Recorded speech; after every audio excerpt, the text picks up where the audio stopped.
A dedicated elementary school teacher discovered a chilling message while cleaning out an abandoned desk in her classroom. The note contained information about a student who had mysteriously vanished 15 years earlier. What began as a routine classroom cleanup would lead to unraveling a cold case that had haunted the community for over a decade. Olivia Crawford adjusted her glasses as she surveyed the chaos of room 118.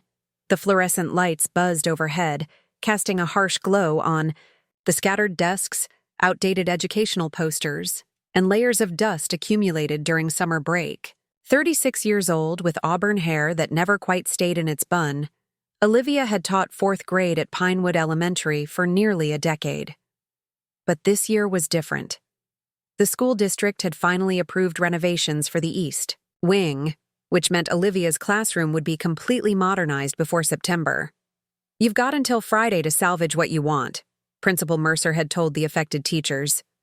"After that, everything gets hauled to the dumpster." It was Wednesday afternoon, and Olivia had already boxed up her personal items and teaching materials. All that remained were the ancient student desks, scarred wooden surfaces attached to metal frames that had likely been in use since the 1980s. Most would be replaced with new furniture, but teachers were welcome to keep any they found salvageable. Olivia ran her hand across a desktop, fingers catching on countless carved initials, doodles, and declarations of elementary school love. These desks held history. Generations of children had passed through this classroom, leaving behind small physical traces of their presence. There was something poetic about that, she thought. In the far corner stood a particularly battered desk that had been pushed against the wall years ago when student numbers declined. It hadn't been used since before Olivia started teaching at Pinewood. She approached it now, curiosity piqued by its forgotten status. Unlike the other desks, this one had a hinged top that lifted to reveal a storage compartment. As Olivia raised the desktop, she was met with a musty smell and a layer of grime. Inside were the expected abandoned treasures of childhood: broken pencil stubs, an ancient eraser hardened to stone, crumpled paper, and a single blue marble. Olivia was about to close the desk when something caught her eye: the corner of a small notebook wedged into a crack in the wooden interior. Using a ruler from her supply box, she carefully pried it loose. The notebook was small, its cover faded from purple to a dull lavender. A unicorn sticker, partially scratched off, adorned the front. "What have we here?" Olivia murmured, opening to the first page. In careful, childish handwriting were the words, "Property of Emily Sullivan, Grade 4, Room 118. Below was a date from 15 years earlier. The name sent a jolt through Olivia's system. Emily Sullivan. Even though it had happened years before, Olivia moved to Lakeside. Everyone knew about Emily Sullivan. Her disappearance from the Pinewood Elementary playground on a sunny afternoon in May had shocked the community and made national headlines. The 7-year-old had vanished during recess, seemingly into thin air. Despite massive search efforts, federal involvement, and years of investigation, Emily had never been found. With trembling fingers, Olivia turned the pages. The first entries were typical of a 7-year-old girl: drawings of horses and unicorns, lists of favorite foods and television shows, descriptions of playground games with friends. But as Olivia continued reading, the entries became increasingly concerning. "Derek was mean again today," one entry read. "He said if I tell anyone he will hurt Mom. I don't know what to do." Olivia's heart began racing. Derek? Who was Derek? The name wasn't familiar from any of the news coverage she remembered about the case. The next few entries detailed small incidents. "Derek took my dessert again," and "Derek locked me in the closet for talking during his TV show." That painted a disturbing picture of a child living in fear. Then, on the final page, a single sentence written in shaky handwriting. "Derek says we're going away tomorrow. He says I can't tell Mom or anyone. I'm scared." The date of the entry was May 12th, the day before Emily disappeared. Olivia sat heavily in a student chair, clutching the small notebook. This wasn't some forgotten school journal. This was evidence in an unsolved abduction case, potentially revealing a suspect never publicly mentioned in connection with Emily's disappearance. Her first instinct was to call the police immediately, but something made her hesitate. After 15 years, what if they didn't take it seriously? What if this crucial evidence was misplaced in bureaucratic shuffling? She needed to gather more information first, to make sure this got the attention it deserved. Olivia pulled her laptop from her bag and began searching for news articles about Emily Sullivan's disappearance. The case had been high-profile enough that there was substantial coverage, even from 15 years ago. She found herself looking at a school portrait of a smiling 7-year-old with blonde pigtails and a missing front tooth. Emily's bright, blue eyes stared back at her from across time. According to the articles, Emily had been living with her single mother, Catherine Sullivan, in a small house just 3 blocks from the school. Catherine had reported that everything was normal that morning. Emily had eaten breakfast, packed her favorite lunch of peanut butter and banana sandwich, and walked to school with neighborhood friends. The drama began when Catherine received a call from the school at 3:45 p.m. reporting that Emily hadn't been picked up. Catherine, confused and increasingly panicked, insisted she hadn't been scheduled to pick up Emily that day. The girl normally walked home with the same neighbor children. Investigation revealed that during afternoon recess, a substitute teacher had been supervising the playground. When the bell rang, she'd done a head count and found all children present and accounted for. But somehow, between the playground and the classroom, Emily had vanished. Initial theories suggested she might have wandered off or been lured away by a stranger, but extensive searches of the school, surrounding neighborhoods, and nearby wooded areas had yielded nothing. Nowhere in any of the articles did Olivia see mention of anyone named Derek. Switching tactics, she searched for Catherine Sullivan Lakeside to see what had happened to Emily's mother. Sparse results appeared, but she managed to find a human interest story from 5 years after the disappearance. Catherine had established a foundation for missing children and remained in Lakeside, always hoping for her daughter's return. But wide. Article mentioned she worked as a nurse at Lakeside General Hospital. Could she still be there? Olivia wondered. She pulled up the hospital's website and searched the staff directory. And there it was, Catherine Sullivan, RN, Pediatric Unit. Olivia looked back at the small purple notebook, then at Emily's smiling face on her computer screen. The right thing would be to take this directly to the police. But 15 years had passed with no resolution. What if this Derek person had never been investigated? What if he was still out there? The thought chilled her. She made a decision. Tomorrow morning, she would go to the hospital and speak with Catherine Sullivan directly. Together, they would take the journal to the police. A mother deserved to know the truth about what happened to her child, especially after 15 years of uncertainty. Olivia carefully placed the journal in her bag, then continued cleaning the classroom with renewed purpose. As she worked, her mind raced with questions. Who was Derek? Why had he never been mentioned in the news coverage? Was he a relative, a mother's boyfriend, a neighbor? And most importantly, was he responsible for Emily Sullivan's disappearance? That night, sleep eluded Olivia. She tossed and turned in her modest apartment, her mind continuously circling back to the small purple notebook and its ominous final entry. Around 2 a.m., she gave up on sleep entirely and sat at her kitchen table with a cup of tea, the notebook open before her. Reading through it again, she noticed subtle details she'd missed in her initial shock. There were small drawings in the margins, a house with bars on the windows, a stick figure with an angry face labeled D, a child's rendering of what appeared to be a cabin surrounded by trees. Could these be clues to where Emily had been taken? By dawn, Olivia had made detailed notes and photographed every page of the journal with her phone for backup. She dressed carefully in a professional blouse and slacks, wanting to make a credible impression when she approached Catherine Sullivan. This wasn't going to be an easy conversation. Lakeside General Hospital was a 20-minute drive from Olivia's apartment. As she navigated the morning traffic, she rehearsed what she would say.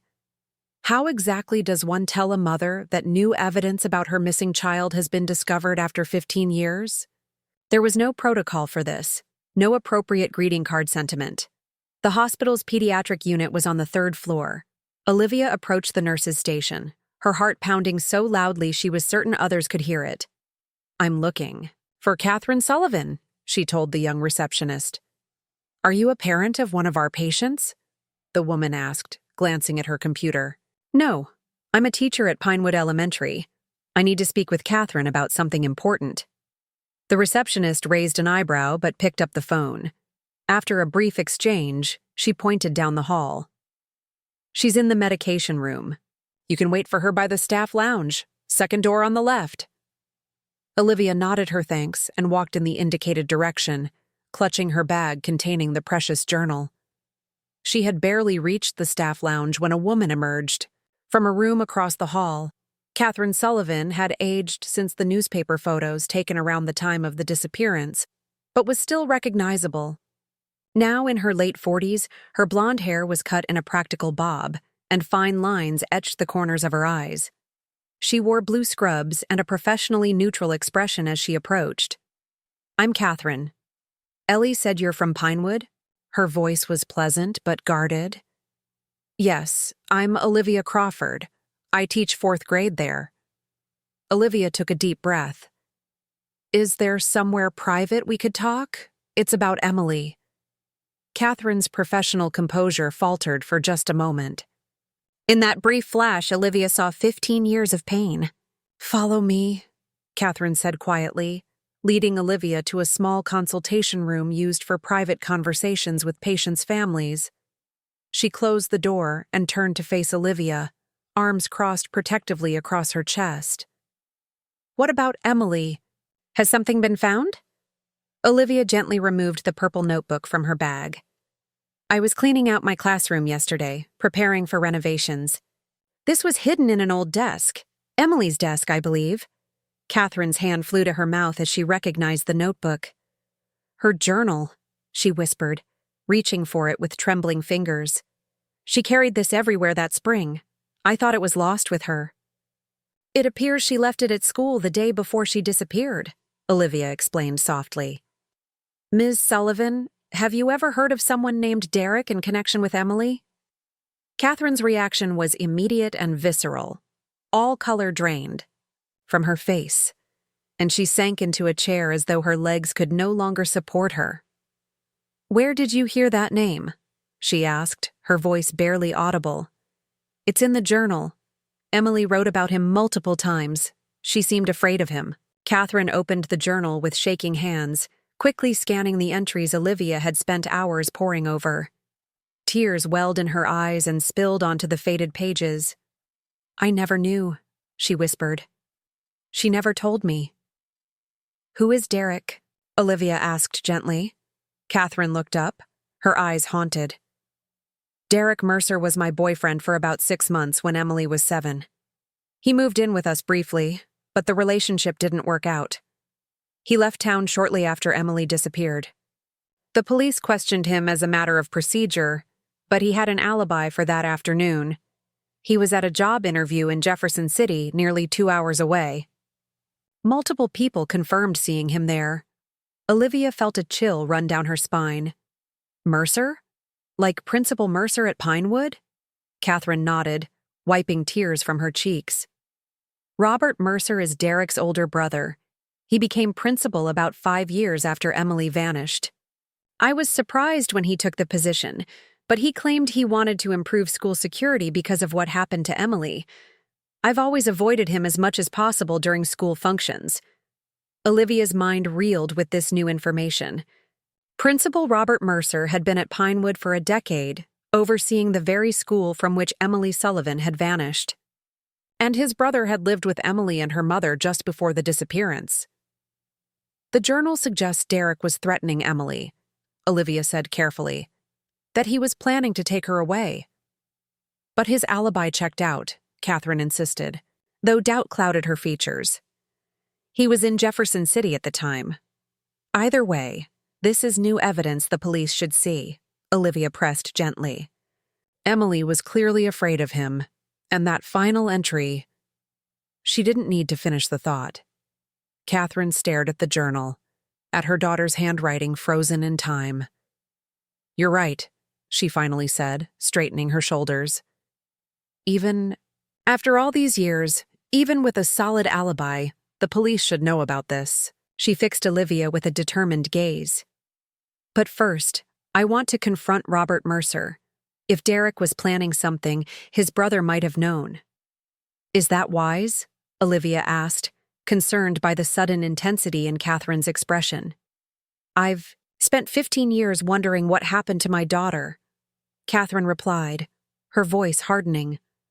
"I've imagined every possible scenario, dreamed about her coming home, and woken up crying more times than I can count.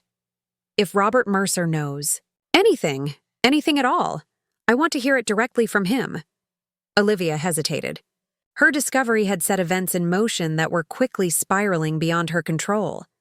Should she insist they go straight to the police, or accompany Catherine to confront Principal Mercer? "He's at the school today," Olivia said finally, "overseeing the renovation preparations." Catherine stood, carefully tucking the precious journal into her own bag. "Then that's where we're going, right now." As they left the consultation room, Catherine paused briefly at the nurse's station to explain she was taking an emergency personal day. Then, with determined strides, she headed for the elevator, Olivia following close behind. The summer sunshine felt at odds with the gravity of their mission as they crossed the hospital parking lot. Catherine's hands were steady on the steering wheel of her sensible sedan, but Olivia noticed her knuckles were white from gripping it too tightly. "I should have known something was wrong," Catherine said suddenly as they waited at a red light. "Emily changed that spring. She became withdrawn, stopped talking about her day at school. I asked her if she was having problems with friends, if anyone was bullying her. She always said everything was fine." Her voice broke on the last word. "Children often hide their troubles from parents they want to protect," Olivia offered gently. "It wasn't your fault." Catherine nodded but didn't seem convinced. "I thought Derek was good for us, you know. He was charming, had a steady job in construction, and seemed to care about Emily. There were no red flags." She paused, reconsidering. "At least, none I noticed at the time." As they approached Pinewood Elementary, Olivia pointed out the visitor parking spaces. The school looked peaceful in the summer quiet, American flag fluttering gently against the blue sky. It was difficult to imagine that this friendly brick building harbored such dark secrets. Catherine parked and turned to Olivia, her expression resolute. "Whatever happens next, thank you for finding her journal. For the first time in 15 years, I have something new to go on." Together, they walked through the main entrance, signed in at the front desk, and were directed to Principal Mercer's office. The secretary, a summer temp who didn't recognize either woman, announced their arrival with casual indifference. "Go right in," she said, gesturing to the door with the impressive Principal Robert Mercer nameplate. Catherine squared her shoulders, took a deep breath, and opened the door to confront the brother of the man who might have been responsible for her daughter's disappearance 15 long years ago. Principal Robert Mercer looked up from his computer as Catherine and Olivia entered his office. A tall man with salt and pepper hair and wire-rimmed glasses, he projected an air of administrative competence. His desk was meticulously organized, not a paper out of place, and the walls were decorated with educational achievement awards and framed photographs of school events. "Mrs. Sullivan," he said, recognition flickering across his features. "This is unexpected." His gaze shifted to Olivia. "And Ms. Crawford. What brings you both here during summer break?" Catherine remained standing, declining the chairs he gestured toward. "We need to talk about Emily," she said without preamble. "And your brother." Mercer's expression changed subtly, a slight tightening around the eyes, a barely perceptible straightening of his posture. "I don't understand. What about Emily and Derek?" Catherine reached into her bag and withdrew the purple notebook. She placed it deliberately on his desk, open to the final entry. "This journal belonged to my daughter. It was just found in her old desk after 15 years. She wrote about your brother threatening her. The last entry says he planned to take her away, written the day before she vanished." Mercer stared at the journal, his face unreadable. He made no move to touch it. "I'm sorry, but I don't see how this involves me. Derek was investigated thoroughly at the time." "He was your brother," Catherine pressed, her voice rising slightly. "Did you know he was abusing my daughter? Did you help cover for him?" "That's a serious accusation, Mrs. Sullivan," Mercer said, his tone cooling. "Derek had an alibi. He was in Jefferson City interviewing for a construction management position. Multiple witnesses confirmed his presence there all afternoon." Olivia stepped forward. "The journal suggests the abduction was planned in advance. He could have arranged for someone else to take her." Mercer removed his glasses and pinched the bridge of his nose, a gesture that seemed calculated to convey weariness rather than genuine emotion. "I understand you're both upset by finding this journal, but you're making harmful assumptions. Derek was cleared by police investigation. He left town afterward because of the suspicion and gossip that followed him despite his proven innocence." "Where is he now?" Catherine demanded. "I don't know," Mercer replied smoothly. "We haven't been in contact for years." Something about his response struck Olivia as rehearsed. She studied his office more carefully and noticed a framed photograph partially hidden behind a larger award plaque. From her angle, she could just make out what appeared to be Mercer standing beside another man at what looked like a cabin in a wooded setting. "Is that Derek in that photo?" she asked, pointing to the partially obscured frame. Mercer followed her gaze, and for the first time, a flash of genuine emotion, was it alarm, crossed his face. He quickly recovered. "That's my cousin, not Derek. Taken at our family's hunting cabin years ago." Catherine had noticed the photograph too. Without asking permission, she crossed the office and picked up the frame. "This is recent," she said, studying the image. "And that's definitely Derek. I'd recognize him anywhere." Mercer stood abruptly. "Mrs. Sullivan, I must ask you to replace that and leave my office. This conversation is inappropriate and potentially slanderous. If you have concerns about Emily's case, take them to the proper authorities." Catherine ignored him, turning the frame over and opening the back panel. Behind the photograph was a small piece of paper, a receipt from a hardware store in a town called Millridge, dated just 3 months earlier. The customer name on the receipt, Derek Mercer. "You lied," Catherine said, her voice dangerously quiet. "You're still in contact with him." Mercer reached for the frame, but Catherine stepped back, clutching both the photograph and the receipt. "This is proof," she said. "After all these years, I finally have proof he's still around, and that you've been covering for him." "You're being hysterical?" Mercer said dismissively. "That receipt proves nothing about Emily."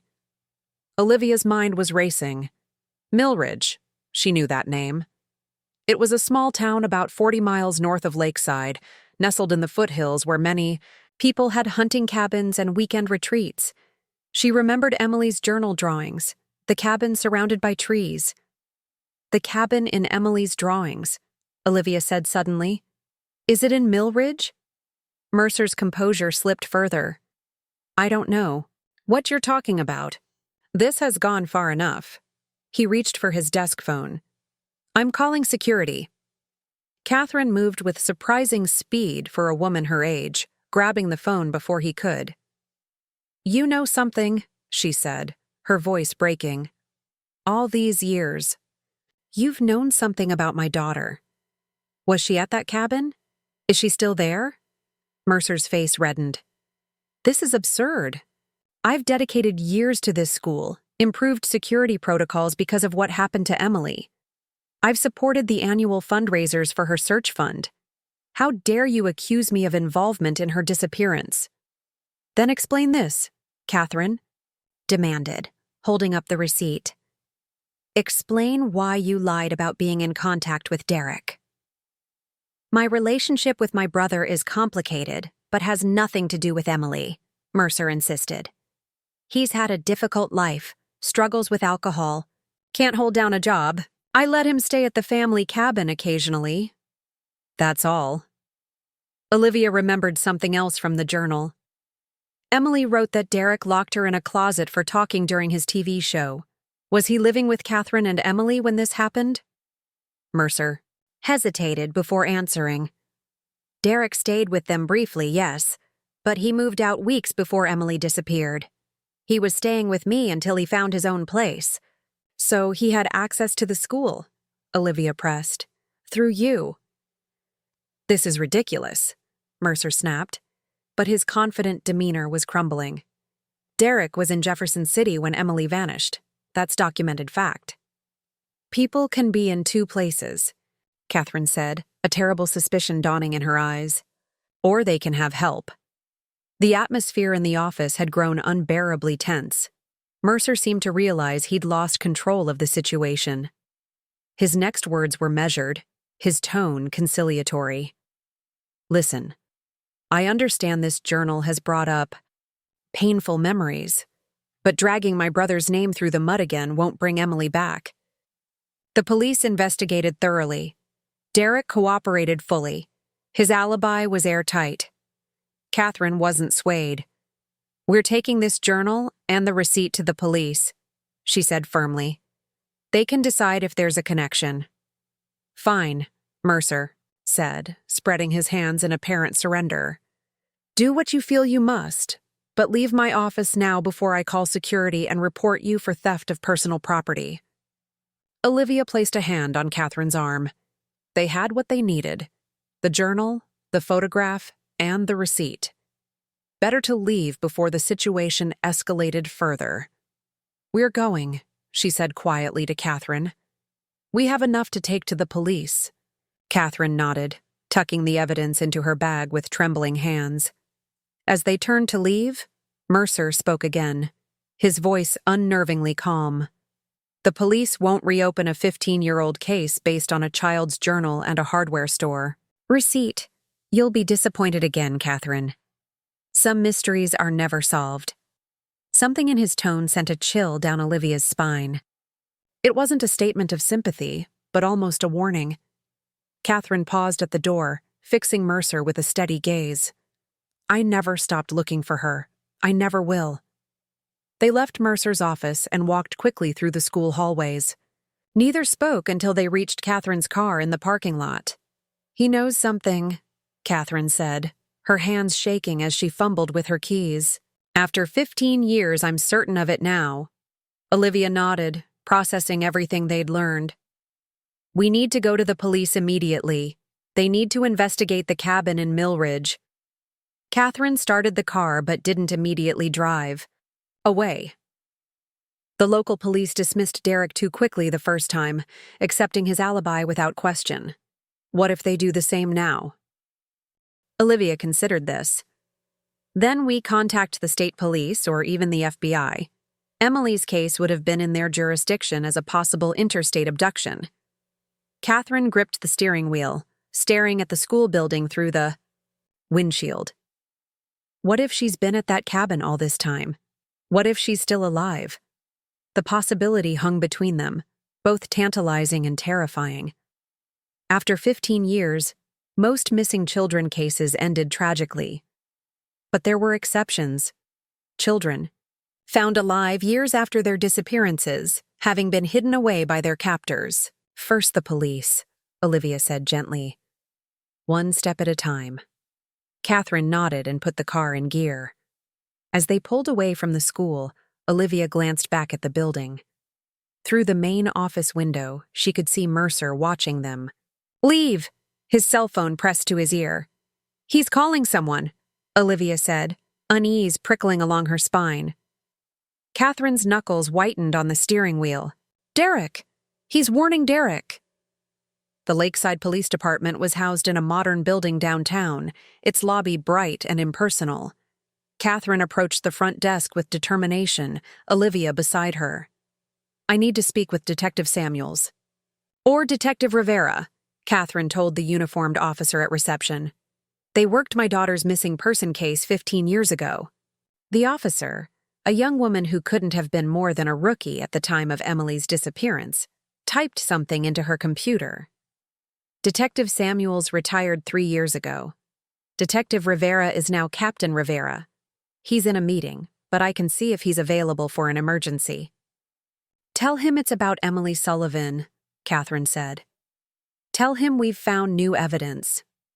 The officer's eyes widened slightly in recognition of the name. Emily's case was part of local history now, the kind of tragedy that marked a community. She picked up her phone, speaking quietly into the receiver.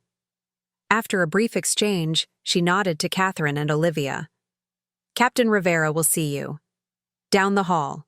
Last door on the right." Captain Michael Rivera had aged considerably since the news footage Olivia had seen from 15 years ago. Then a dedicated detective in his 30s, he was now a man in his 50s with gray hair and the weary eyes of someone who had seen too much human suffering. He stood as they entered his office, recognition softening his professional demeanor. "Catherine," he said, extending his hand. "It's been a while." "Not since the 10-year anniversary press conference," Catherine confirmed, shaking his hand briefly before introducing Olivia. Rivera gestured for them to sit. "I understand you have new information about Emily?" Catherine placed the purple journal on his desk, much as she had in Mercer's office earlier. "This was found hidden in Emily's old school desk yesterday. It contains entries about Derek Mercer threatening her, and the final entry indicates he planned to take her away the day before she disappeared." Rivera picked up the journal carefully, almost reverently. He examined it for a moment before opening it to read. As he turned the pages, his expression grew increasingly troubled. "This was never found during the initial investigation," he said, more statement than question. "No," Catherine confirmed. "I had no idea she was keeping a journal at school or that she was being threatened by Derek." Rivera continued reading, his professional composure slipping slightly as he reached the final ominous entry. "And you found this where exactly?" he asked Olivia. "In an old desk in my classroom at Pinewood Elementary," she explained. "The school is being renovated, and I was clearing out furniture. The desk had a hinged top with a storage compartment inside. The journal was wedged in a crack." "We also have this," Catherine added, placing the photograph and receipt on the desk. "Principal Robert Mercer, Derek's brother, claimed they haven't been in contact for years. But we found this in his office today, a recent photo of them together. At a cabin, with a receipt showing Derek purchased supplies in Millridge 3 months ago." Rivera examined the new evidence carefully. "And you believe this cabin might be connected to Emily's disappearance?" In the journal, Emily drew pictures of a cabin surrounded by trees, Olivia explained. And Derek had been threatening her, according to her writings. Rivera leaned back in his chair, his expression thoughtful. "Derek Mercer was thoroughly investigated at the time," he said slowly. "His alibi was solid, multiple witnesses placed. Him in Jefferson City all afternoon, including during a job interview that lasted nearly 2 hours. What if he had help?" Catherine pressed. "What if Robert was involved? He became principal at Pinewood 5 years after Emily disappeared. He would have known the school layout, the schedule, everything needed to plan an abduction." "That's speculative," Rivera cautioned, but he was clearly considering the possibility.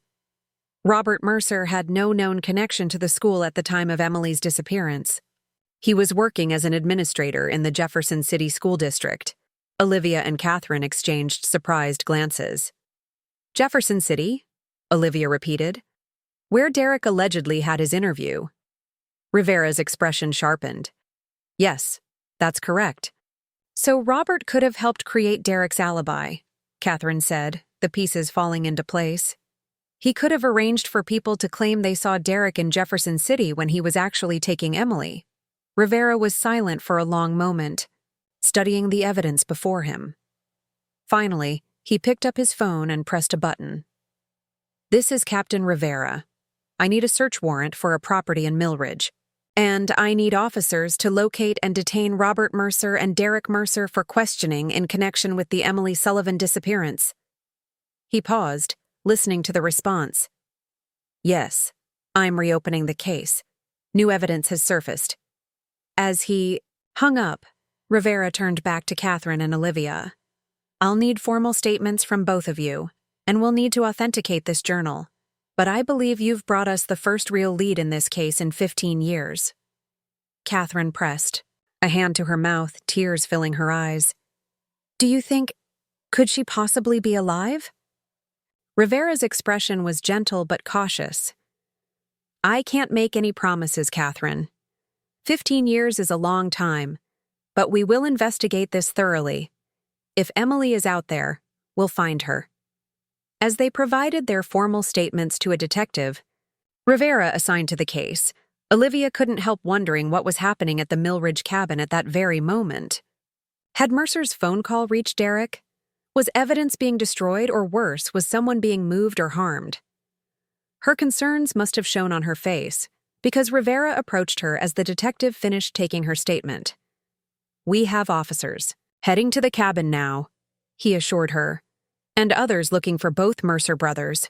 We're moving quickly." "Robert Mercer was on the phone as we left the school," Olivia told him. "We believe he was warning Derek." Rivera nodded grimly. "We'll keep that in mind. You've both done the right thing bringing this to us immediately." As they prepared to leave the police station, Catherine turned to Olivia, grasping her hands tightly. "Whatever happens next, I want you to know how grateful I am. For 15 years, I've lived with not knowing. Even if we don't find Emily alive, finding the truth about what happened to her would bring some peace." Olivia squeezed Catherine's hands in return. "I just happened to find the journal. You never gave up on your daughter." Rivera approached them one last time before they left. "We'll keep you informed of any developments, Catherine. And prepare yourself for any outcome." After this much time, Catherine nodded, understanding his unspoken warning.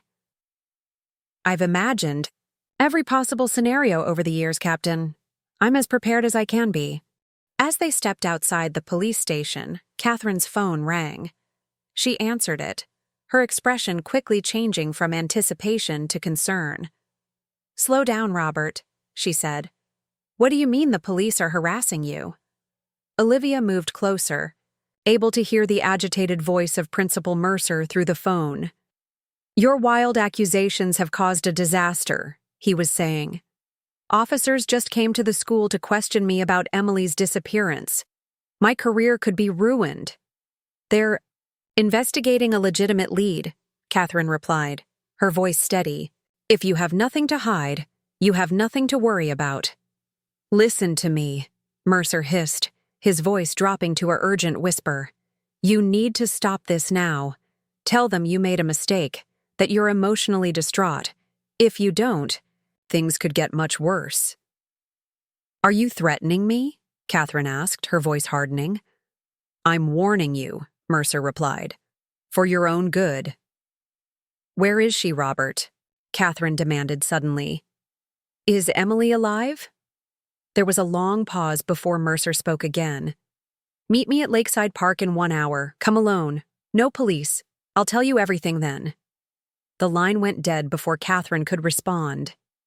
Catherine stared at her phone, her face pale with shock. "He wants me to meet him at Lakeside Park. Alone."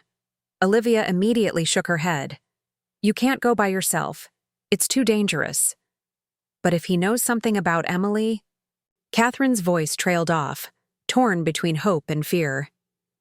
Without hesitation, Olivia guided Catherine back into the police station where Captain Rivera was still reviewing their evidence. When they explained Mercer's call, the captain's expression darkened. "Absolutely not," he said firmly. "You're not meeting him alone. This has all the hallmarks of a trap."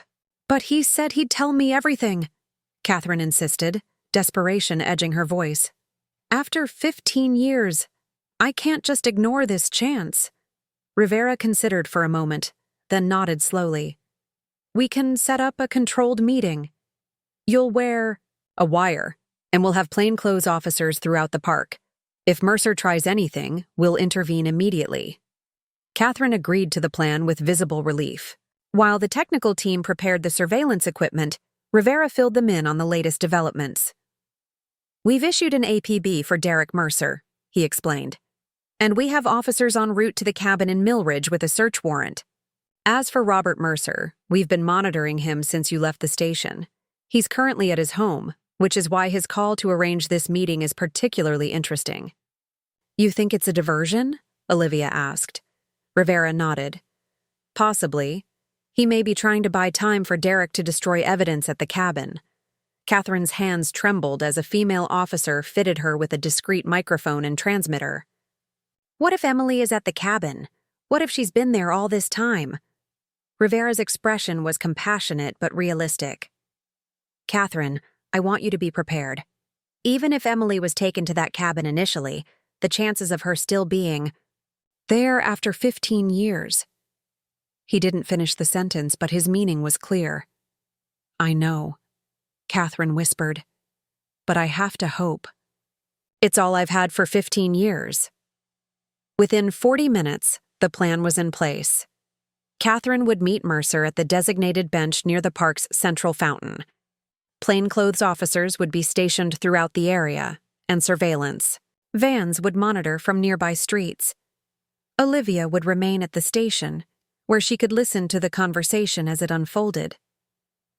As Catherine prepared to leave, she embraced Olivia tightly. Thank you for finding her journal. Whatever happens next, you've given me the chance to finally learn the truth.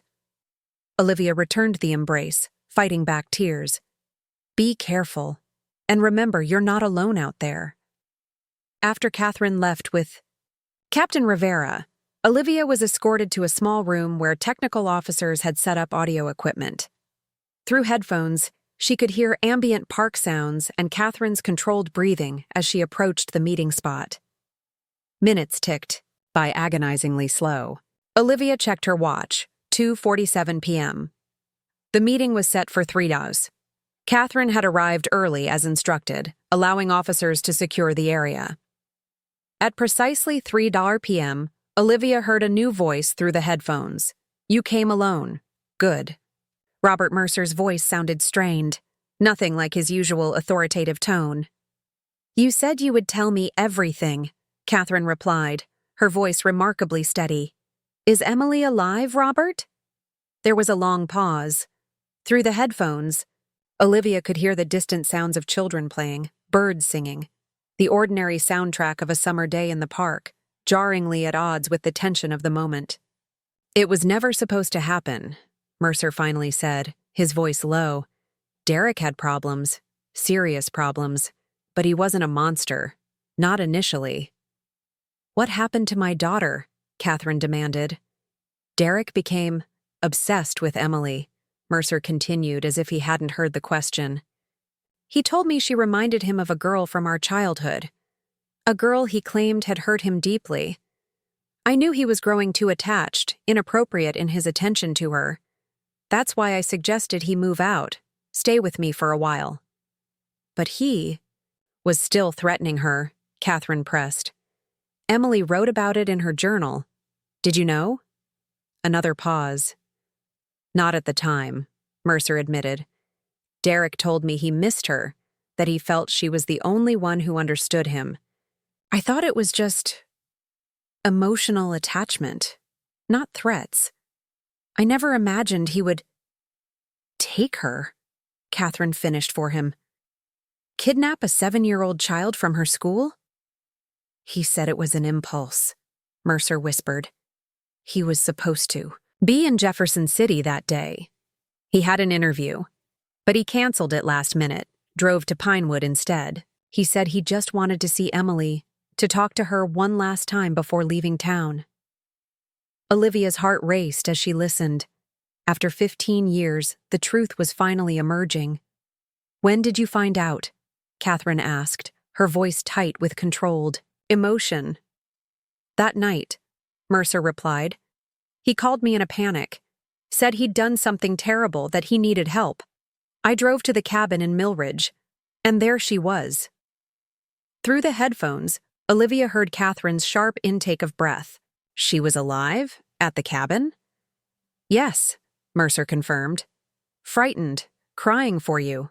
Derek was frantic, pacing, saying over and over that he hadn't meant it to go so far. That he just wanted to talk to her, but she'd threatened to tell you about the things he'd done, the ways he'd frightened her. He'd panicked and forced her into his car. And you didn't bring her back? Catherine's voice broke. You didn't call the police? I was going to, Mercer insisted. I told Derek we had to return her immediately, that what he'd done was insane. But then he became violent. He'd been drinking. He hit me with a flashlight when I tried to take Emily from the cabin. When I came to, he was gone, and so was she. Olivia heard muttered instructions from Captain Rivera to his team. They were recording everything, building a case with each revelation. You're lying, Catherine said flatly. If that were true, you would have gone to the police then, told them what Derek had done and where he might have taken her. You don't understand, Mercer pleaded. I was in an impossible position. Derek was my brother, and I was afraid I'd be considered an accomplice. I'd driven to the cabin, been there with her. My fingerprints were everywhere. Who would believe? I wasn't involved from the start? So you created his alibi instead, Catherine accused. All those witnesses in Jefferson City, they were lying for you, weren't they? A long silence confirmed her suspicion. I called in favors, Mercer finally admitted. Former colleagues from the school district where I worked. They agreed to say they'd seen Derek all afternoon. I thought if the investigation focused elsewhere, away from him, away from the cabin, I could find him myself. Convince him to let Emily go somewhere she would be found safely with no connection to either of us. But you never found them? Catherine pressed. I did, Mercer whispered. A week later, in a motel just outside Springfield. But by then, his voice trailed off, and Olivia heard Catherine's measured breathing grow ragged. By then what? Catherine demanded. What happened to Emily? She was gone, Mercer said. Derek told me there. Had been an accident. He said Emily had tried to escape, fallen down a steep embankment behind the motel during the night. He showed me her shoes, covered in mud. Said he'd searched for hours but couldn't find her in the darkness. And you believed him? Catherine's voice was incredulous. I wanted to, Mercer admitted. The alternative was too horrible to consider. We searched the area together but found nothing. No body, no other evidence. Derek was beside himself with remorse, threatening suicide. I convinced him to leave the state, start over somewhere new. I gave him money, my car. Told him to never contact me again. But he did, Catherine said. The photo in your office, the receipt, he's been back to the cabin recently. He returned about 5 years ago, Mercer confirmed. He was a broken man by then, drinking heavily, unable to hold down a job. He begged for help, for a place to stay. The family cabin was empty. I let him use it occasionally, sent him money when things were desperate. What else could I do? He was still my brother. In the monitoring room, Olivia saw officers exchanging glances. Derek Mercer's current presence at the cabin could explain why Robert had tried to divert attention with this meeting. Why are you telling me this now? Catherine asked. After 15 years of silence? Because of the journal, Mercer replied. When you showed me those entries, I realized the police would reopen the case. It was only a matter of time before they found the connection to the cabin, to Derek's current whereabouts. I thought if I told you the truth directly, you might, I don't know, show mercy. Understand I was caught in an impossible situation. Where is Derek now? Catherine's voice had taken on a dangerous edge. At the cabin, Mercer admitted. That's why I wanted to meet you here away from the police, to explain before they find him. He's not well, Catherine. Mentally, physically. The guilt has been destroying him for 15 years. Prison would kill him. And what about Emily? Catherine's voice rose. What about my daughter? Does she deserve no justice? Through the headphones, Olivia heard sudden movement, voices raised in alarm. Police! Hands where we can see them. Captain Rivera had evidently given the signal for his officers to move in. Through Catherine's microphone, Olivia could hear the commotion as Mercer was taken into custody, his protests drowned out by the officers securing the scene. Then Catherine's voice came through clearly again as she apparently spoke directly into the microphone. Did you get all that, Captain? He admitted Derek took her. He admitted covering it up. We got everything, Rivera's voice confirmed. You did well, Catherine. Officers in Millridge should be reaching the cabin within minutes. We'll find Derek, and hopefully, get the complete truth about what happened to Emily. Olivia removed the headphones, her heart pounding. After 15 years, they were closing in on answers. But what would those answers reveal? Was there any chance, however slim, that Emily Sullivan might still be alive? The door to the monitoring room opened, and a technician entered, his expression grim. They just got radio confirmation, he told Olivia. Officers have reached the cabin in Millridge. Derek Mercer was there, attempting to flee. They've taken him into custody. And the cabin? Olivia asked, hardly daring to breathe. Did they find any sign of Emily? The technician shook his head. No current sign of habitation by anyone other than Derek Mercer. But they found something else. A hidden room beneath the cabin floor. It appears to have been used as a holding area at some point. There are children's drawings on the walls dating back 15 years. Olivia closed her eyes, imagining a frightened 7-year-old Emily trapped in a hidden room, leaving the only mark she could on her prison walls. So she was there, at least initially. Yes, the technician confirmed. They also found a small box containing children's clothing and a toy unicorn. They're processing everything now, looking for DNA evidence. Olivia felt a chill run through her. And Derek Mercer? Is he talking? Not yet. They'll transport him here for formal questioning. Captain Rivera will handle the interrogation personally. 3 hours later, Olivia sat beside Catherine in the same monitoring room, watching through one-way glass as Captain Rivera prepared to question Derek Mercer. The man barely resembled the photos Catherine had shown her. Once handsome, Derek Mercer was now gaunt, his skin sallow, hair prematurely gray and thinning. His hands trembled visibly, whether from fear or alcohol withdrawal was impossible to tell. A prosecutor and Derek's hastily appointed public defender were also present in the interrogation room. The charges were severe: kidnapping, false imprisonment, potentially murder. Derek's only hope for any leniency would be full cooperation. State your name for the record, Rivera began, his voice level but authoritative. Derek Allen Mercer, came the rasping reply. Mr. Mercer, you've been read your rights and have chosen to speak with us in the presence of your attorney. Is that correct? Derek nodded, then verbally confirmed when reminded that audio was being recorded.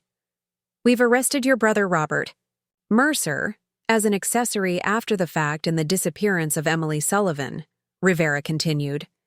He has provided us with a statement implicating you in her abduction from Pinewood Elementary School on May 13th, 15 years ago. What can you tell us about that day? Derek stared at the table for a long moment. When he finally looked up, his eyes were filled with tears. I took her, he admitted, his voice breaking. God help me, I took that little girl. Beside Olivia, Catherine made a small broken sound. Olivia reached for her hand, providing what little comfort she could as they listened to Derek's confession. Why? Rivera asked simply. She looked like Lily, Derek whispered.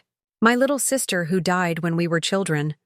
Same blonde hair, same blue eyes.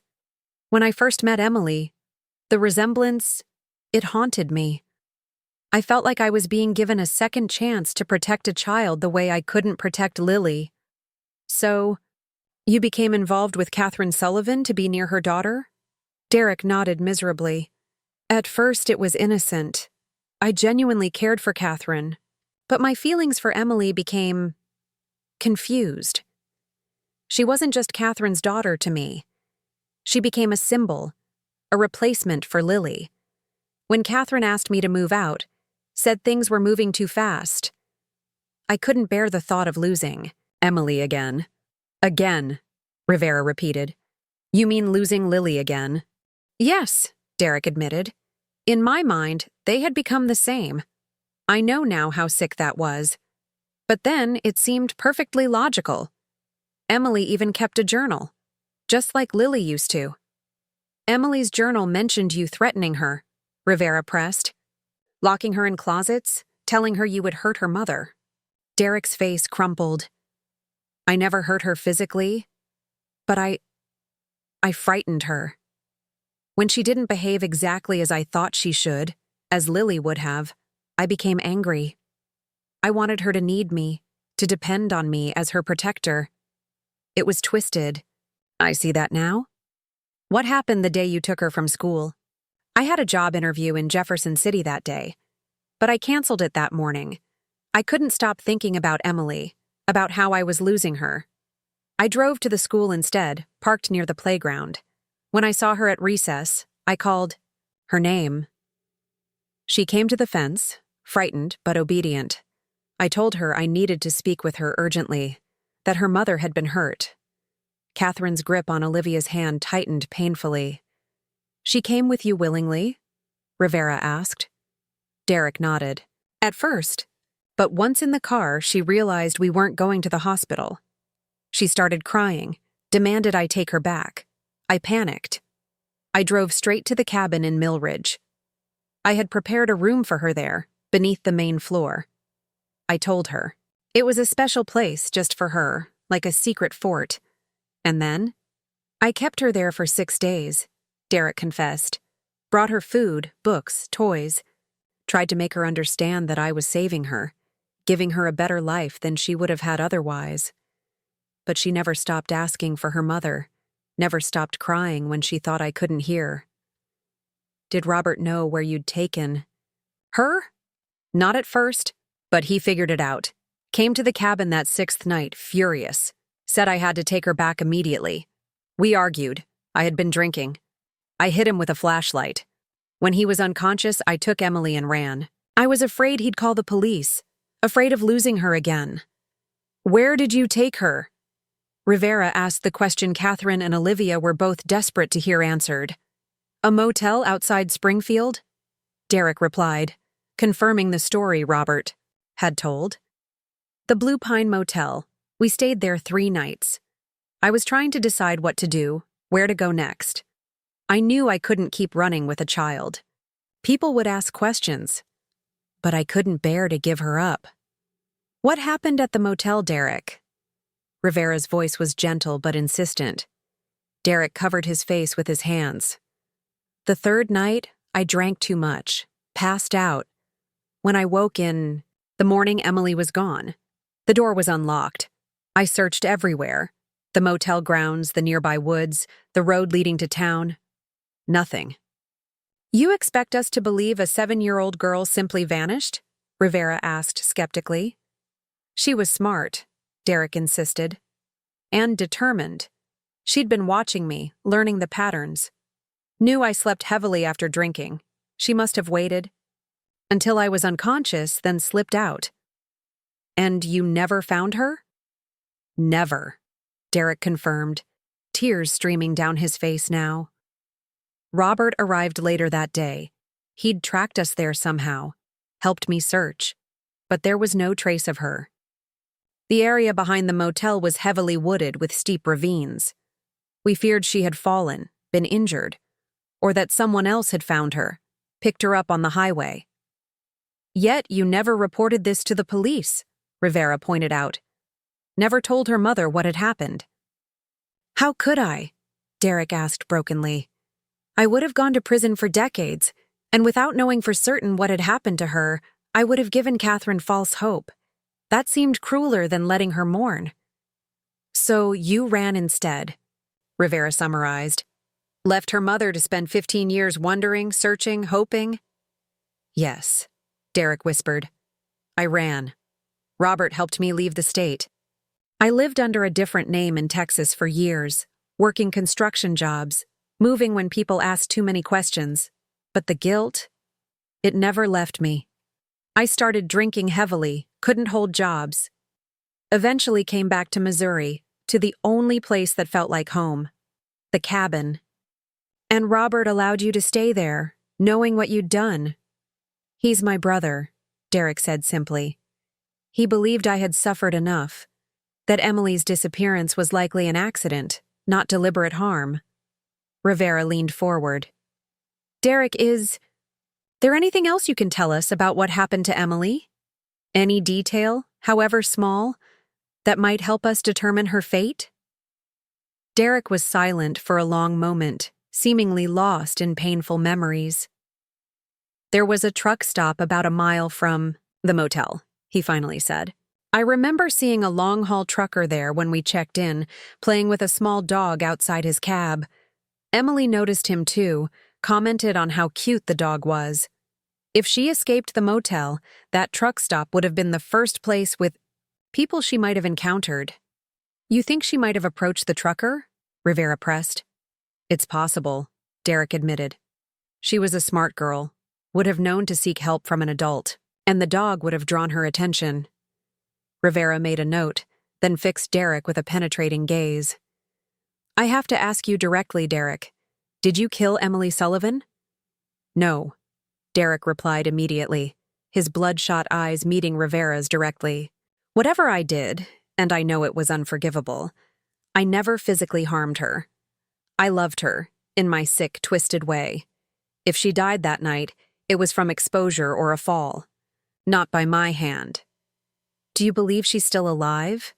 Derek's response was barely audible. I've asked myself that question every day for 15 years. I don't know. I've both hoped it and feared it. Hoped it because the alternative is unbearable. Feared it because if she is alive, she has lived 15 years with the trauma I inflicted. No child deserves that. In the monitoring room, Catherine was silently weeping. Olivia put an arm around her shoulders, providing what meager comfort she could as they listened to the devastating testimony. Robert mentioned a truck stop, Catherine whispered. If Emily escaped, made it there, she might have been picked up, taken somewhere else. She might have survived. Olivia nodded, not wanting to either encourage or discourage hope. The possibility existed. Children had been found alive years after abductions, but the likelihood remained painfully small. Rivera was wrapping up the interrogation, explaining that Derek would be formally charged with kidnapping and false imprisonment. As he stood to leave the room, Derek called after him. Captain, there's something else. Something in the cabin you should look for. Derek's voice had taken on a new urgency. Under the floorboards in the main room, there's a metal box. The key is in the hollow leg of the coffee table. Inside that box is a camera, a disposable one I bought at a gas station when I first took Emily to the cabin. I took photos of her there. I didn't develop them. Couldn't risk it. But they might. They might help somehow. Prove that she was alive and unharmed during her time with me, at least. Rivera nodded to an officer by the door, who immediately left, presumably to contact the team still processing the cabin. As the interrogation concluded and Derek was led away to a holding cell, Captain Rivera entered the monitoring room where Catherine and Olivia waited.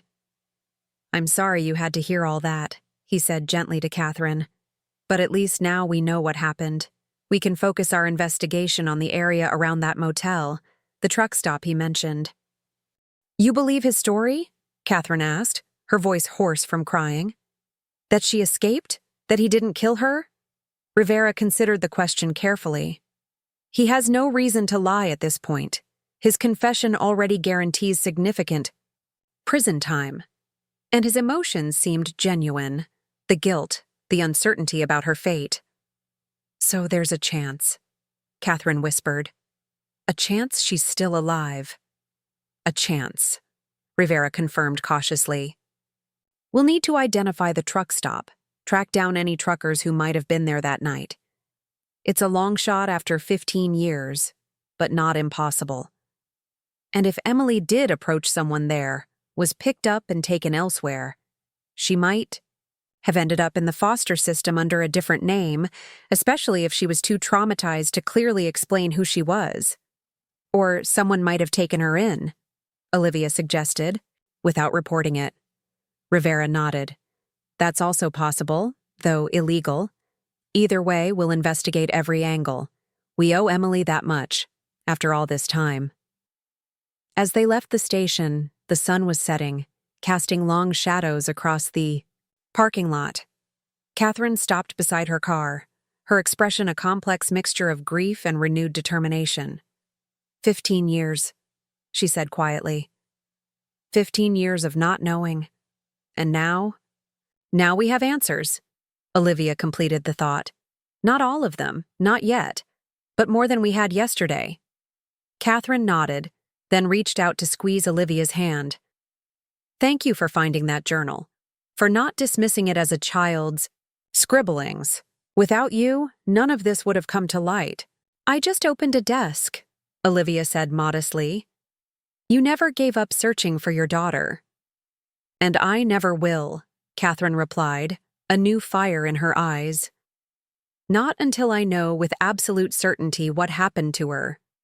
Whether she's lying in an unmarked grave somewhere, or living under another name, perhaps not even remembering who she once was. As Catherine drove away, Olivia remained in the parking lot, watching until her taillights disappeared around a corner. An old desk, a hidden journal, a child's careful handwriting describing her fears. Such small things had set in motion events that might finally bring closure to a 15-year-old mystery. But would that closure bring peace or only deeper pain? And what of Emily Sullivan? What had become of the frightened 7-year-old who had escaped her captor only to vanish into the night? 3 days after Derek Mercer's confession, Olivia sat at her kitchen table sorting through the last of her classroom materials. The renovation at Pinewood Elementary was well underway, but her mind was far from lesson plans and classroom decorations. Every few minutes she checked her phone, hoping for news from Catherine or Captain Rivera about developments in Emily's case. The story had exploded across local media, with national outlets picking it up as well. Principal's brother confesses to cold case kidnapping, screamed one headline. Hidden journal leads to breakthrough in 15-year disappearance, proclaimed another. Olivia had declined all interview requests, uncomfortable with being portrayed as some kind of hero for simply finding a notebook. Her phone finally rang just after noon. Catherine's name flashed on the screen. They found something, Catherine said without preamble, her voice tight with suppressed emotion. The photos from that disposable camera Derek mentioned, they've been developed. Olivia's heart jumped. What do they show? Emily in that hidden room, Catherine replied. Alive, apparently unharmed physically, though clearly frightened. And there's something else. Drawings on the walls that match exactly what officers found in the cabin. It confirms Derek's story about keeping her there initially. Have they identified the truck stop he mentioned?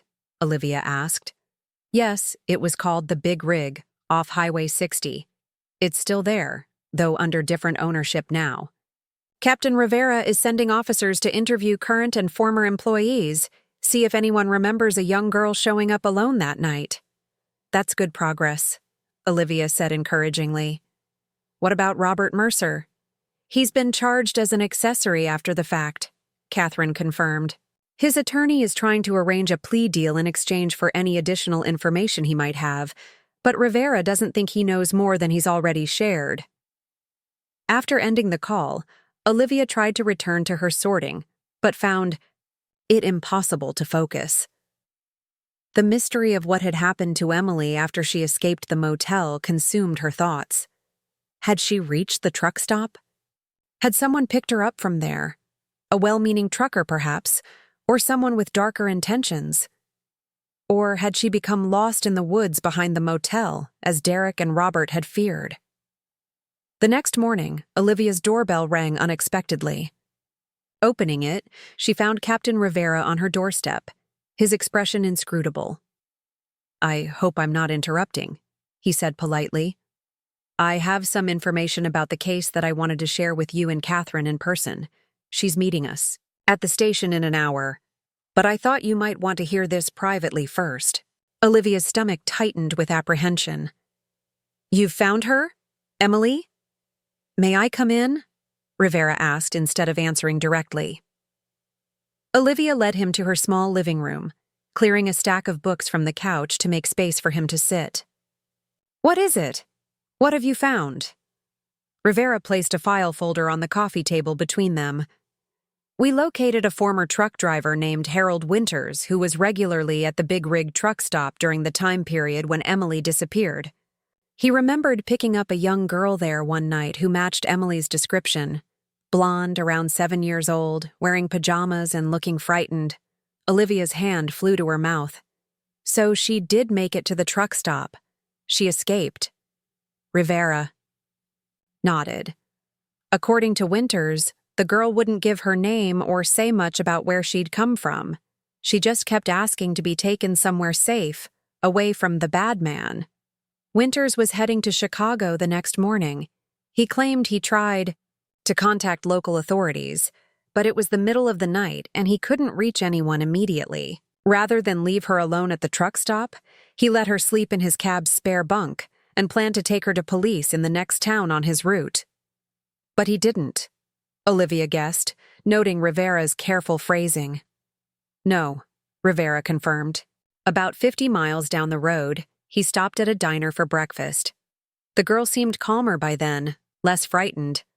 She told him her name was Emily and that a man had taken her from school. Before Winters could learn more, they were approached by a woman at the diner, a waitress named Marlene Collins. Rivera opened the file and slid a photograph across the table. It showed a middle-aged woman with kind eyes and a warm smile. Collins noticed how disheveled and upset the girl appeared.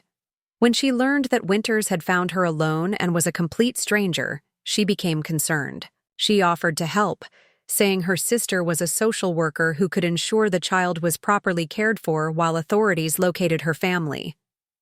"And Winters agreed?" Olivia asked, already sensing where this was heading.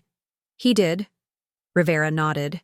"He was on a tight delivery schedule and, by his own admission, uncertain about the legalities of transporting a minor across state lines."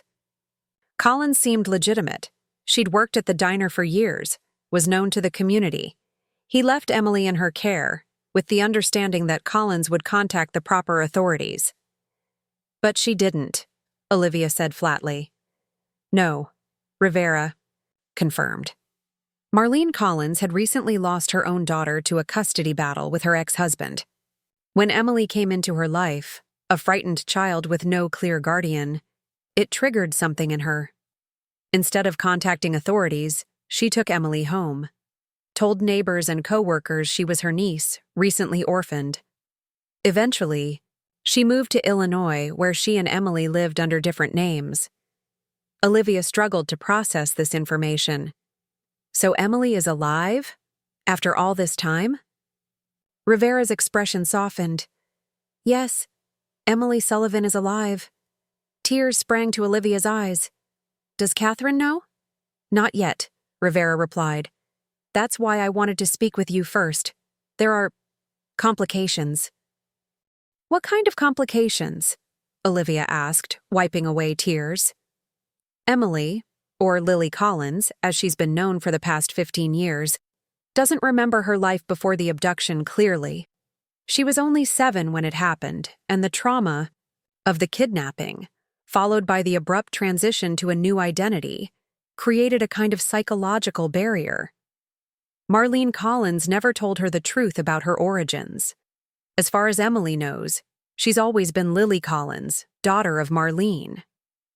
"That's horrible," Olivia whispered. "To steal a child's entire identity?" "It is," Rivera agreed.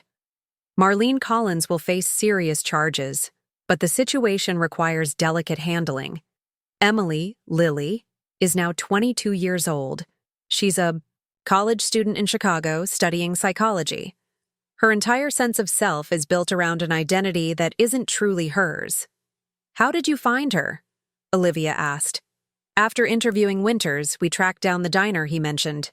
Several former employees remembered Collins and the sudden appearance of her niece. From there, we traced her to Illinois and located Emily through college registration records. We've conducted preliminary DNA testing using samples from Catherine's home that contained Emily's genetic material. It's a match. Olivia took a deep breath, trying to steady herself. So what happens now? We've approached Emily, Lily, carefully, explaining that we're investigating a missing persons case. We haven't yet revealed that she is that missing person. A trauma specialist is working with her, preparing her for the revelation of her true identity. And Catherine? She's about to learn her daughter is alive after 15 years of believing she might be dead. How is she supposed to handle that?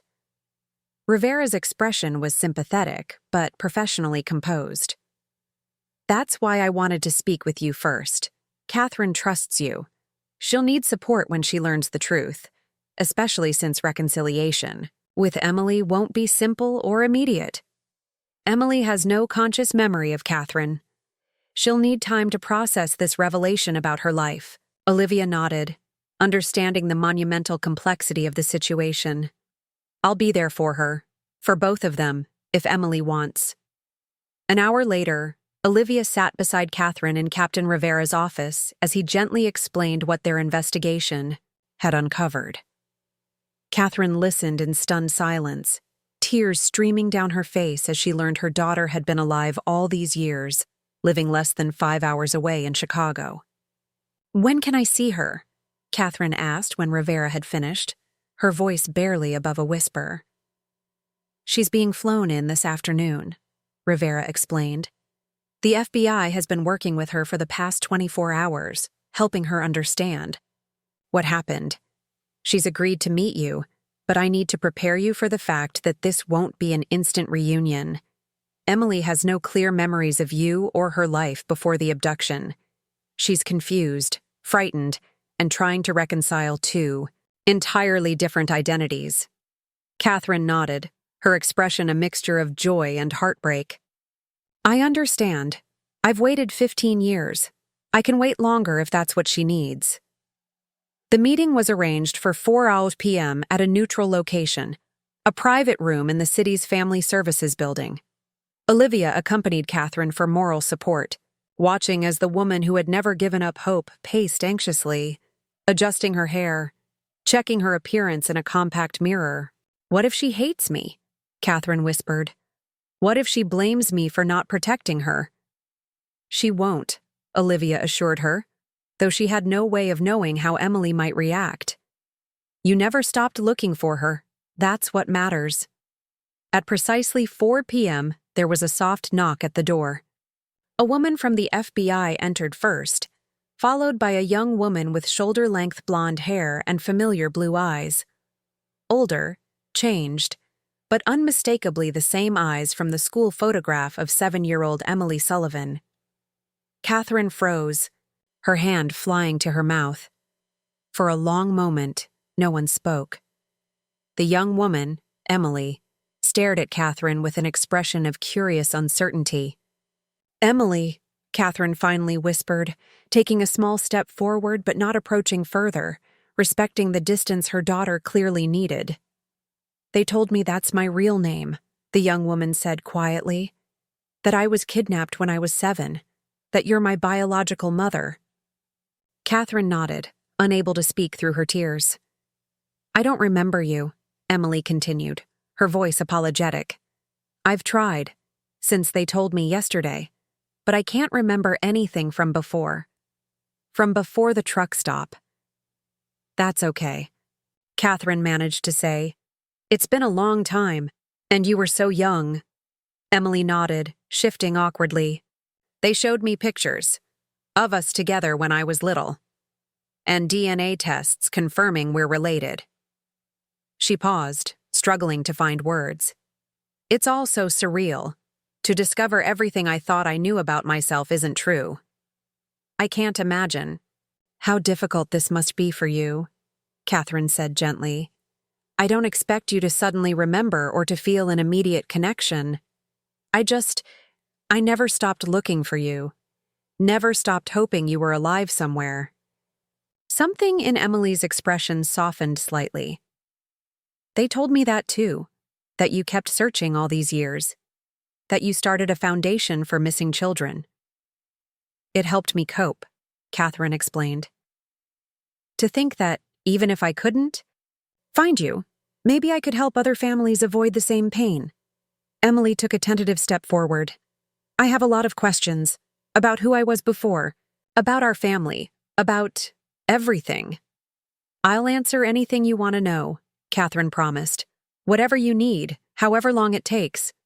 Emily nodded, some of the tension leaving her shoulders. I don't know what happens next. They say, Marlene, the woman I thought was my mother, will go to prison for what she did. But despite everything, she loved me, took care of me. I can't just stop caring about her. Of course not, Catherine agreed, her voice thick with emotion. She raised you when I couldn't. Whatever else she did wrong, she kept you safe. Emily blinked back tears.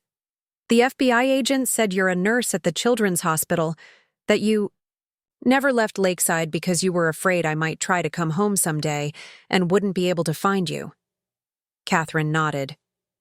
I couldn't bear the thought of you returning to an empty house, not knowing where I'd gone. For the first time, Emily smiled, a small, hesitant smile that nevertheless transformed her face. That matters to me, to know you never gave up. Never, Catherine affirmed, not for a single day. The FBI agent gently intervened, explaining that this initial meeting should be kept brief to avoid overwhelming Emily. As they prepared to leave, Emily paused by the door, turning back to Catherine. Would it be okay if we talked again tomorrow? She asked. Maybe somewhere less formal? There's a coffee shop near the hotel where I'm staying. I'd like that very much, Catherine replied, hope blooming in her voice. After Emily had gone, Catherine collapsed into a chair, overcome with emotion. She's alive, she repeated, as if saying it aloud might make it more real. My little girl is alive. Olivia knelt beside her, taking her hands. She is, and she wants to know you. She's so beautiful, Catherine whispered. So grown up. I've missed everything. Her first day of high school, learning to drive, her prom, graduation. Her voice broke. But you haven't missed her future, Olivia pointed out gently. That's still to come. The next day, Olivia returned to her classroom at Pinewood Elementary, where the renovation was progressing rapidly. The old desks had been removed, including the one where Emily's journal had been hidden for 15 years. As she organized her teaching materials in the temporary storage room, her phone chimed with a text from Catherine. Had coffee with Emily. She's staying in Lakeside for a few weeks to get to know me better. She asked about you, the teacher who found her journal. Would you be willing to meet her? Olivia replied immediately. Of course, whenever she's ready. That meeting took place 3 days later at Catherine's home. Emily was cautiously exploring the house where she had spent the first 7 years of her life, touching photographs and objects with a mixture of curiosity and detachment. It's strange, she told Olivia. I feel like I should remember this place, but it's like looking at someone else's life. Memory is complicated, Olivia replied, especially childhood memories. Emily nodded, picking up a small stuffed unicorn from a shelf, preserved exactly where 7-year-old Emily had left it 15 years earlier. Catherine, my mother, told me how you found my journal, that you could have just thrown it away, with the other stuff in the desk, but you took the time to read it. I'm glad I did, Olivia said simply. The FBI agents showed me the journal, Emily continued. Reading it was surreal, like a message from a past self I can't remember being. But it helped me understand what happened. How that man, Derek, had been frightening me, threatening me. You were incredibly brave, Olivia told her. At 7 years old, you managed to escape a kidnapper, find help at a truck stop. Most adults wouldn't have handled it so well. Emily smiled softly. I don't remember the escape clearly. Just fragments. Being afraid, running through woods in the dark, seeing lights in the distance, the truck driver with the friendly dog. Her expression grew thoughtful. It's strange to think how different my life might have been if he had taken me to the police instead of leaving me with Marlene. I might have grown up knowing who I really was. Do you think you'll ever reconcile your two identities? Olivia asked gently. Emily Sullivan and Lily Collins? Emily considered the question seriously. I think so, with time. The therapist the FBI arranged says integration is possible, that Emily and Lily are both me, just different chapters of my story. I'm not sure I'll ever fully remember being Emily, but I can learn about her, about who I was. She glanced around the home that should have been familiar. And maybe someday, this will feel like my life again, not someone else's. Over the following weeks, as summer waned and the new school year approached, Olivia witnessed the gradual rebuilding of a relationship 15 years interrupted. Emily decided to transfer to a university near Lakeside to complete her degree, moving into an apartment of her own but visiting Catherine regularly. They were building a relationship as adults, getting to know each other not as the mother and child they had been, but as the women they had become. Olivia's classroom renovation was completed the week before school started. The old desks had been replaced with modern ones, the walls freshly painted, new technology installed. Nothing remained of the classroom where Emily Sullivan had once hidden her journal, except for the journal itself, now preserved as evidence in the ongoing legal proceedings against Derek and Robert Mercer and Marlene Collins. On the Friday before school resumed, Catherine and Emily visited Olivia at the school, curious to see the renovated classroom. It looks completely different, Olivia told them as she unlocked the door. Nothing like it was when I found the journal. Emily stepped inside, her expression thoughtful as she surveyed the bright modern space. This is where I sat when I was in 4th grade, where I hid my journal. Yes, Olivia confirmed. Right over there in the corner. Emily walked to the spot, standing silently for a moment. I wish I could remember, she said softly, but maybe it's better that I don't. The journal makes it clear I was frightened, traumatized. You've built a good life despite everything, Catherine said, her voice full of pride. You're studying psychology, planning to help other trauma survivors. Something beautiful has come from something terrible. Emily smiled, reaching for her mother's hand. I think that's the best way to look at it. Not focusing on what was lost, but on what can still be found. As they prepared to leave, Emily paused at the door, looking back at the classroom. Thank you, she said to Olivia, for finding my journal, for caring enough to investigate. You changed the course of so many lives with that one decision. Anyone would have done the same, Olivia demurred. No, Emily insisted. Most people would have thrown away an old notebook without a second thought. You paid attention. You cared. That made all the difference. As Catherine and Emily left, Olivia remained in her classroom, contemplating the extraordinary chain of events that had unfolded from her discovery. A hidden journal, a 15-year-old mystery, a family reunited against impossible odds. It served as a powerful reminder that small actions could have profound consequences, that paying attention to the details others might overlook could sometimes change lives forever. The next Monday, as her new 4th grade students filed into the classroom for the first day of school, Olivia watched them with renewed awareness. Each child carried their own stories, their own secrets, their own silent struggles. Her job was not just to teach them reading and mathematics, but to see them, truly see them, and to respond with the same care and attention that had led her to open a small purple notebook hidden in an abandoned desk.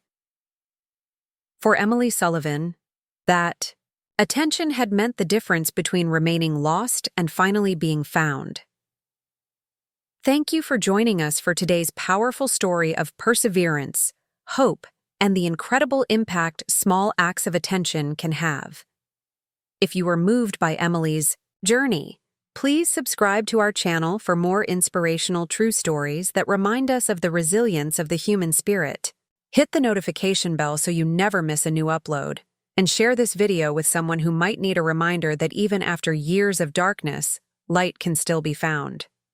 Until next time, remember that sometimes the smallest actions, like a teacher checking an old desk, can change lives forever.